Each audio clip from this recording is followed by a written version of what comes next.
Hello दोस्तों, मैं हूं सी दिव्या अग्रवाल और आप देख रहे हैं टैक्स विदाउट टीयर्स। उम्मीद करती हूं कि आपको मेरे चैनल के अपडेट्स अच्छे लगते हैं। अगर अच्छे लगते हैं तो दोस्तों मेरे चैनल को सब्सक्राइब कीजिए, साथ ही बने बेल आइकन पे क्लिक कीजिए ताकि आपको रेगुलर अपडेट्स का पता चल सके। आप मुझे LinkedIn, Twitter, Facebook, Telegram, Instagram इन सभी पर फॉलो कर सकते हैं, जहां मैं रेगुलरली जो चेंजेस आते हैं, जो ट्वीट्स एक्सेट्रा आते हैं, वो मैं शेयर करती रहती हूँ। अब दोस्तों, कंसर्न क्या था? 48 जीएसटी काउंसिल मीटिंग हुई, उसमें बहुत सारे चेंजेस प्रिस्क्राइब किए गए। चेंजेस कब से एप्लीकेबल हो जाते हैं? जब हमारे सर्कुलर्स नोटिफिकेशंस आ जाते हैं। एक साथ गवर्नमेंट ने बहुत सारे सर्कुलर्स और नोटिफिकेशंस निकाल दिए, तो उनको topic by topic short short videos में मैं ऑलवेज हमेशा आपके सामने लेके आती हूँ।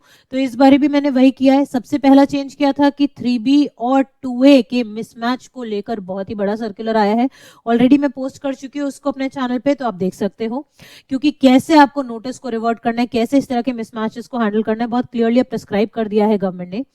सेकेंडली, GSTR 1 जो टेबल अब आपको भरनी है, उसमें बहुत बड़े बदलाव आए हैं। क्यों? क्योंकि 5 नए टेबल्स ऐड हुए हैं और जो एग्जिस्टिंग टेबल्स है उसकी डिटेल्स जो है उनको भी अब आपको अकॉर्डिंगली ही फिल करना है। देन अब जो दोस्तों मैं चेंज की बात कर रही हूँ, रूल नंबर 37, जो एक इनपुट टैक्स क्रेडिट का बेहद इंपॉर्टेंट रूल है, बेहद, वो रूल में अब आया है बदलाव, और बदलाव आया है आपके फायदे के लिए। तो वो क्या बदलाव है, जानने के लिए वीडियो को एंड तक देखिएगा। बट इससे पहले दोस्तों, आपकी रिक्वेस्ट पे ऑलरेडी मैं अपनी mobile application tax without tears की निकाल चुकी हूँ। यहाँ पे आपको बहुत सारे कोर्सेज मिल जाएंगे, कैसे रिटर्न फाइल करना है, कैसे इनपुट टैक्स क्रेडिट को ध्यान में रखना है, क्या उसके प्रोविजंस हैं, किन किन बातों को ध्यान में रखना है, 9 और 9C वो कैसे भरनी है, आपको नोटिस के रिवर्ट्स कैसे देने हैं, वो सब इधर आपको मिल जाएंगे। अब दोस्तों, मैं दोबारा से हमेशा आपको यही बताती आई हूँ, फ्री में आपको अपडेटेड एक्ट, सर्कुलर, नोटिफिकेशन कहाँ मिलता है? taxinformation.cbic.gov.in पे। यहाँ पे मैं गई जीएसटी में, इधर मैं गई नोटिफिकेशंस में, ठीक है। नोटिफिकेशंस में दोस्तों यहाँ पे आपका जो है नोटिफिकेशन नंबर 26/2022, इसने बहुत सारे चेंजेस बताए जो आपके सीजीएसटी रूल्स में आए हैं, ठीक है। उनमें से कुछ मैं ऑलरेडी आपके साथ डिस्कस कर चुकी हूँ और अभी भी कुछ बाकी है, ठीक है। अब ये रूल नंबर 37 उसी का पार्ट है। तो दोस्तों, रूल 37 एक्चुअली में हमें क्या कहता था? आपको पता है, जब से जीएसटी आया तब से हमें एक कॉन्सेप्ट पता है कि अगर मैंने किसी सप्लायर से परचेज किया है तो मुझे उसकी पेमेंट करनी है, ये तो मेरा नॉर्मल फंड है। बट जीएसटी ने अलग से क्या कहा कि अगर आपने 180 दिन के अंदर उसको पेमेंट नहीं करी ना, तो आपने जो इनपुट डे 1 पे यानी इनवॉइस की डेट पे क्लेम कर लिया था अपनी 3B में, आपको उसको रिवर्स करना पड़ेगा। अगर सपोज करो आपने बाद में रिवर्स किया 180 डेज के, तो विद इंटरेस्ट करना पड़ेगा। ये हमारा प्रोविजन था।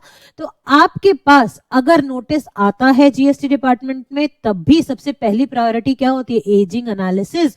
यानी आपका डिपार्टमेंट क्या चेक करता है आपके डेटा में? ये चेक करता है कि आपने अपने वेंडर्स को क्या टाइमली पेमेंट करी है या नहीं करी है।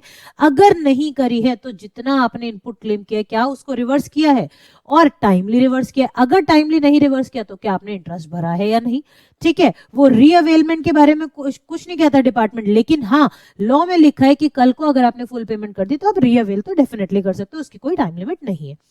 अब दोस्तों, क्वेश्चन क्या आता था हमेशा? सपोज कीजिए मैंने 1 लाख का माल परचेज किया है, 18% जीएसटी था, दैट मीन्स 1,18,000 की आइटम है मेरी। अब उसमें से मैंने वेंडर को, सपोज ये मैंने 1 जनवरी 2022 को मैंने परचेज कर लिया। अब मैंने पेमेंट जो करी है ना फर्स्ट 180 डेज में, वो से सपोज सिर्फ 70,000 करी है। बाकी की यानी 30 + 18 आपका आ जाता है 48,000। अगर मैंने वो पेमेंट नहीं करी थी तो मुझे रिवर्सल करना था किस क्रेडिट का? 18,000 का। अब क्वेश्चन ये उठता था कि क्या मुझे फुल 18,000 को रिवर्स करना पड़ेगा या जितना मैंने पार्शियल पे कर दिया उसको छोड़ के जो अनपेड है अमाउंट उतना ही रिवर्स करना है।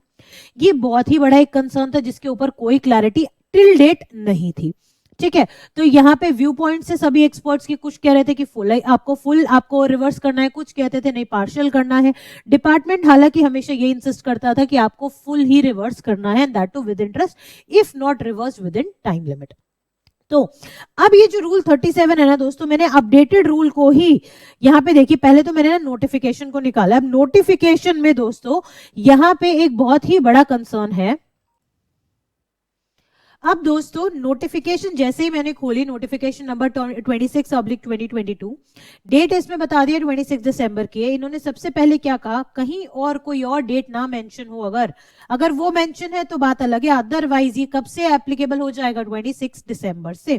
ठीक है, तो अब जो हम रूल 37 की बात कर रहे हैं ना दोस्तों, तो यहां पे देखिए rule 37 it will come in effect from first day of October 2022, यानी ये रेट्रोस्पेक्टिव इफेक्ट से आ रहा है। ये आपका जिस दिन नोटिफिकेशन आई उससे नहीं, 1 अक्टूबर 2022 से ये एप्लीकेबल हो जाएगा। अब रादर देन मैं आपको इसको वर्ड बाय वर्ड इस तरह से बताऊं, मैंने रूल ही अपडेटेड डाउनलोड कर लिया है और मैं आपको वही दिखाने वाली हूं अब डायरेक्ट। अब देखिए रूल क्या कहता है, reversal of ITC in case of non payment of consideration, यानी कंसिडरेशन आपने जब पे नहीं करी है 180 दिन में, तो आपको रिवर्स करना है क्रेडिट को। तो यहां देखिए, a registered person who has availed the input tax credit on any inward supplies of goods और सर्विसेज और both other than the supplies on which reverse charges payable but fails to make the payment to the supplier, यानी जो मैंने example लिया था, मैंने purchase किया 1 lakh plus 18,000, 1,18,000 के मैंने गुड्स परचेज किए, पर मैं अपने वेंडर को पेमेंट करना मेरा रह गया। अब कितनी पेमेंट कैसे, वो अभी हम देखते हैं। तो यानी 18,000 का टैक्स है और मैंने इनपुट भी पूरा का पूरा 18,000 क्लेम कर लिया था। नाउ अब जो अमाउंट मैंने नहीं दिया था, amount towards the value of such supply whether wholly और पार्टली, चाहे पूरी हो चाहे आधी हो, along with the tax payable within the time limit specified in the second proviso to subsection 2 of section 16, यानी टाइम लिमिट 180 दिन के अंदर अगर हमने नहीं पे किया है, देन वी शैल पे, और रिवर्स, हमें रिवर्स करना पड़ जाएगा क्या, an amount equal to the ITC availed, जितना आपने आईटीसी अवेल्ड किया है। ध्यान देने वाली बात क्या है, proportionate to the amount not paid to the supplier, यानी जितना अमाउंट आपने पे नहीं किया केवल उतने का ही प्रपोर्शनेट टैक्स आपको रिवर्स करना पड़ेगा। यानी कंप्लीट मुझे 18,000 रिवर्स करने की जरूरत नहीं है। अब ध्यान दीजिएगा, मुझे सिर्फ उतना रिवर्स करना है जितना मैंने पेमेंट नहीं करी है अपने वेंडर को। तो ये बहुत ही बड़ा प्लस पॉइंट है, बहुत ही फेवरेबल पॉइंट है हमारे टैक्स पेयर्स के लिए।